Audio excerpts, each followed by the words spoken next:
How to use famous last words to supersize your business. Sharon Horne-Ellstrom here, and our idiom today is famous last words.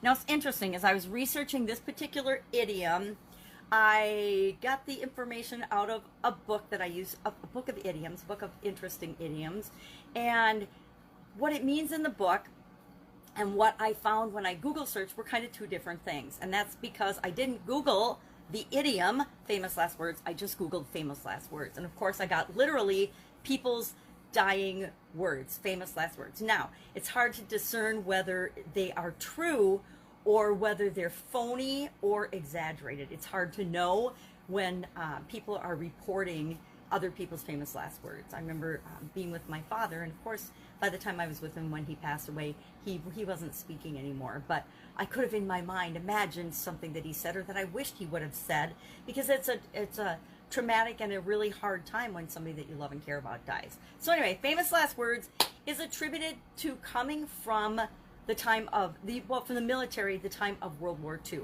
because people used to say things like, "This is the war to end all wars," which of course it wasn't the final war, the war to end all wars. Wars have continued since World War II, as we're all very well aware, and therefore it's a phrase that, or something that people said that other people, kind of scoffed at the time, or look back on now and say, "Oh my God, that's ridiculous. Was a silly thing to say." It's like if somebody were to say now, "The world is flat," we would all say, "Yeah, famous last words," meaning sarcastically, obviously the world is not flat. What you're saying is pretty silly or stupid or uninformed, and so it's just foolish, and it's foolish to say. And that's a little bit different than people's actual famous last words, what they say on their deathbed. Now, of course, being me, I went down the rabbit hole of people's famous last words, and I read hundreds and hundreds of actually famous people's last words, what they said, or again, what they supposedly said as their dying breath. And of all of them, I only remember a few. A lot of them were, send-offs and appreciation and love to their significant other, or the person that was the most important to them. Some people, like Napoleon, was to Josephine, while Josephine was how many wives ago when he actually passed away. A lot of famous people that were killed, a lot of serial killers or people that were on death row, which, I don't want to remember what their last words were. Of all of them, I only remember a few. Ben Franklin, of course, which it's interesting. Ben Franklin lived to be 84. I thought that was fascinating back in the day. That was pretty old. And his granddaughter or daughter was telling him to roll over so he could breathe easy, and he said, "A dying man can't do anything easily." So, or nothing's easy for a dying man, something to that effect. George Harrison, the Beatle, the famous quiet Beatle, said love one another. Other people have said amazing, profound things, and then not so profound things or surprising things. Steve Jobs said, "Oh, wow, oh, wow, oh, wow." Well, what does that even mean? We don't know. And I think that's part of it. I think we expect that people's famous literal last words, not their famous last words, will give us some picture into death and the world beyond. And I don't really know that it does that. So what does this have to do with growing and building and supersizing our business? Famous last words. Now, famous last words, the idiom meaning of being, saying something that people kind of scoff at, and they know that it's foolish that the speaker said it because it's not true.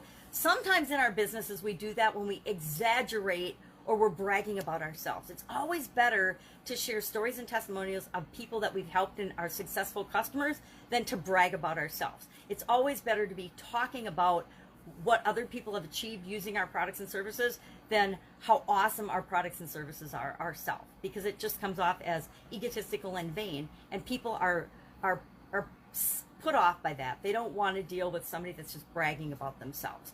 So I love testimonials, I love people's stories, I love case studies, because they demonstrate better than we ever could, or in a more authentic way than we ever could, what is awesome about our organization, about our customers. It's kind of like branding. Branding is like our reputation. It's what other people think of us and what other people see in us, not necessarily what we want to present to the world. And the same is true with our famous last words and how we want to show up in the world. What are you known for now? And is that what you want to be known for? A year ago, I was known for being Pajama Grandma. And I was like, I know why that's a part of me, but that's not all of me. And so as COVID hit, I was like, yeah, I'm going to slough off my pajama grandma persona, because that's not who I want to be known for and what I want to be known for in and with the people that I serve and the markets that I serve. So what are you known for? Is that what you want to be known for? And then what are you going to do about it? It also reminds me to think of the short-term and the long-term approach to problem-solving, decisions, products and services, how I interact with people, how I build relationships with people or choose not to build relationships with people, who I choose to work with, who I don't choose to work with in my company. And we all get to decide that and choose that and make those decisions for ourselves. But if we want to have and leave a legacy, we're going to make different choices and decisions and think more about what we want to be known for on a bigger picture, more global aspect, than if we're just making day-to-day survival decisions. So, famous last words, love to know your experience with this particular idiom or with literally people's famous last words. I guess if I could choose my famous last words right now and decide this is what I want the last words I uttered to be, it would probably be loving, love being, be you. That would be my desired famous last words. Now, will it actually be? Heaven only knows, because I certainly don't, because we never know when we're going to go. So I say live each day like it is your last. Make sure that you're making decisions and choices and showing up in your life and your business and your world the way that you want to be showing up. That's it. Go out, have an absolutely amazing day. I'll be with you tomorrow with another interesting idiom. What does it mean? Where does it come from? And how might you use it or think about it in your business right now? Take care. Bye. The end. My famous last words. Bye.